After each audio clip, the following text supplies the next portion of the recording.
यही पवित्र श्रावण मासरे मंदिर रे अवस्थान करती। तेणु प्रति सोमवार श्रावण मासरे उपरे जल लागी करा जाए। से समस्त आस्था आ विश्वास जे लड्डू बाबा पवित्र पीठ में आम जदि जल लागी करवा ताहले लड्डू बाबा आमको निश्चित भाव में आशीर्वाद प्राप्ति हेबे। यही उद्देश्य हजार हजार संख्यार श्रद्धालु जल लागी कर लड्डू बाबा पीठ को छुटी आसती। एवं गोटे कथा है जे आम अनुरोध करुचु आपण चैनल माध्यम जे पवित्र जल को पवित्र बासन रे आणंतु।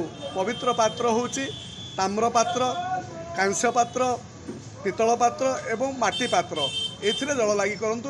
प्लास्टिक रे कही हेले जल आणंतु नाही, जेहेतु सेटा अपवित्र प्लास्टिकटा आमर नीतिसंगत नुह, विधिसंगत नुह। निवेदन करुचु काउड़िया भक्त मानकु प्लास्टिक रे जल आणंतु नाही, आमे ताकू वर्जन करिवु। कंटेनर पानी उठेलु ढाड़ी आसु ढाड़ी जीवु पुलिस प्रशासन सुविधा सब सहयोग सब मिलूँ। आराम आसु आराम से किसी जना पड़े ठाकुर आशीर्वाद नहीं आसु। ठाकुर आशीर्वाद नहीं जीव ये सब समस्ते सब प्रकार सुविधा मिलूँ। प्रशासन ये सब भल प्रशासन मिलूँ सुविधा जीवु।